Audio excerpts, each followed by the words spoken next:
መርሐባ ያ ሂልዊን ዛሬ ለየት ባለ በጣም በሚጠቅማችሁ ቪዲዮ ነው የመጣሁትኝ።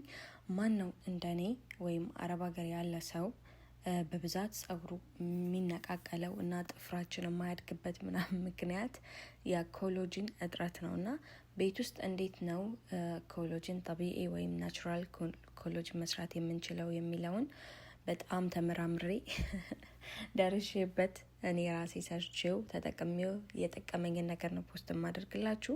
እዚህ ጋር ከ2 ኪሎ በላይ የሆነ የበሬ አጥንት ነው ያለኝ። ይሄ ውስጡ ማለት ውስጡ ገና አለ። ይሄ እዚህ ጋር እንደምታዩት አጥንቱ ብቻ ቢሆንም ውስጡ የምንፈልገው ፕሮቲኑ አለ።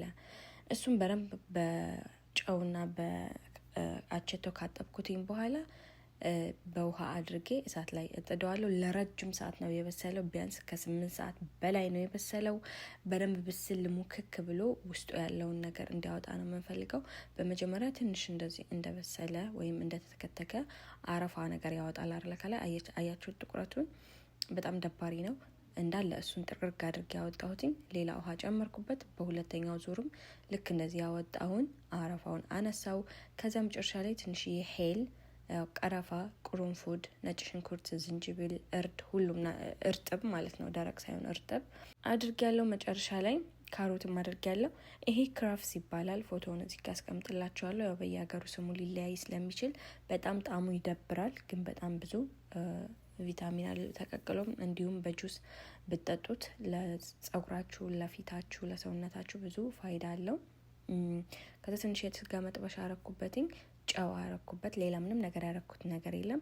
ሹፉ የመረቁን ውሃ ከለሩን ይውልኝ። ያን ሁሉ አስወግዶ በቃ ከለሩ በጣም ነው የሚያምረው፣ ነጭ ነው። እንዳልኳችሁ ከ8 ሰዓት በላይ ነው የበሰለው። ይሄ ያበሰልኩበት ብረት ድስት በመብራት ካህራባ ስለሆነ የሚሰራው በቃ ጣድኩት። ከዛ ውሃን እንትን እንዳይል ብቻ ትቼው ሄድኩኝ ማለት ነው። አጥንቱ የሌለ ውልቅልቅ ነው ያለው። በጣም ነው የበሰለው። ውስጡ ያለውን ነገር በሙሉ እኛ መረቁን ነው የምንፈልገው። በደንብ መረቁ እንትን እንዲብላላና እንዲወጣ ነው የምንፈልገው። መጨረሻ ላይ እንደምታዩት እዚህ ጋር አጠለልኩት።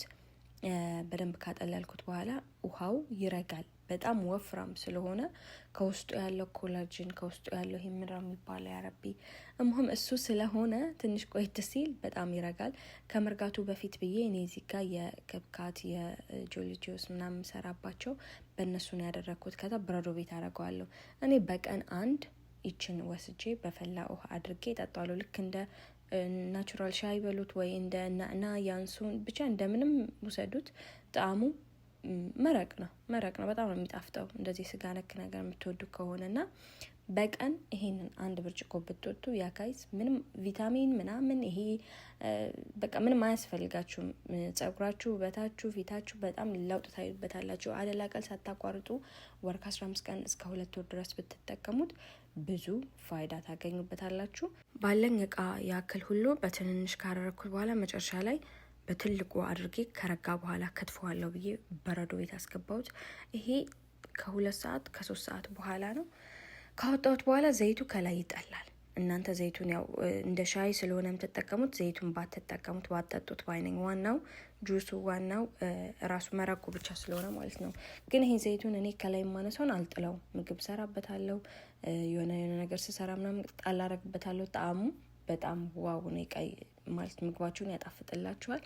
እሙህም ያህል ወይን እዚህ ጋር እኔ ቀስ እያረኩኝ ዘይቱን ከላይ እንደምታዩት ተሳፎ ስለነበረ አነሳሁት። ከዛ ከላይ የነበረውን ዘይት በደንብ ካነሳሁት በኋላ በምፈልገው አይነት መቃስ፣ በጣም ትልልቅ ሳይሆን በጣም ትንንሽ ሳይሆን ለ1 ብርጭቆ የምትሆነውን ያክል ለኔም ለጋይሶችም ስለሆነ የሰራሁትኝ እንደዚህ ክትፍ አደረኩትኝ። ከዛ በኋላ በምትፈልጉበት አይነት እቃ ግን የማያያዝ አላርለ ከበረዶ ቤት ስታወጡት አንዷን ውጥ ተደርጋችሁ እንድትጠጡ 10 ስታወጡት ስታስገቡት ሊሟሟ ወይም ጣዕሙ ሊቀየርባችሁ ምናምን ስለሚችል ተጠንቀቁ። ልክ እንደዚህ ከከተፍኩት በኋላ እቃ ላይ ያደረግኩት። እንደዚህ ከከታተፍናቸው በኋላ የምናስቀምጥበት እቃ ግዴታ ግዛዝ መሆን አለበት። ደግሞ በጣም መዘጋት የሚችል ድብን ብሎ መዘጋት የሚችል መሆን አለበት። ለምን አንዳንድ ጊዜ በረዶ ቤት ስጋ እናስቀምጣለን፣ አሳ፣ የሆነ ብዙ ነገር ይቀመጣልና የበረዶ ቤት ሽታ ክፍት ከሆነ ይሄ እንትኑ ኮሎጂኑ በቃ ጠረኑን የሆነ ስትጠጡት ታህሱን ይወጣ ጣዕም ነገር ይኖረዋል፣ ያልሆነ ጣዕምና አንድ አውጥታችሁ ስትጨርሱ የሌለ ድብን አድርጋችሁ መዝጋት አለባችሁ። ተጠንቀቁ። ከዛ ለብዙ ጊዜ ይቀመጣል። ወር 2 ወር ምናምን ችግር የለውም፣ ምንም አይበላሽም።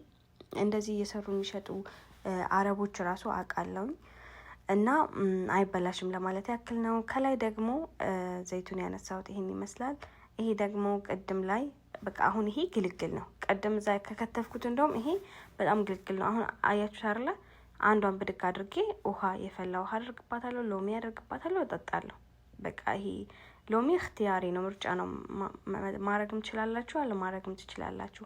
እሙህም ያህልዌን ለብዙ ነገር ይጠቅማል ብያችኋለሁ። ሲጀመር ኮሎጂን በገሪ ወይም የበሬ አጥንት ጥቅሞች ምናምን ብላችሁ ብትጽፉ እዚህ ሀገር ብዙ ጊዜ ሆስፒታል ስትሄዱ እግሬን አመመኝ፣ ወገቤን አመመኝ፣ ጸጉሬ የተነቃቀለ ነው፣ ጥፍሬ ምናምን እንደዚህ አይነት ችግር አለብኝ ስትሉ በመጀመሪያ ጊዜ ዶክተር የሚያዝላችሁ ይሄ ነው።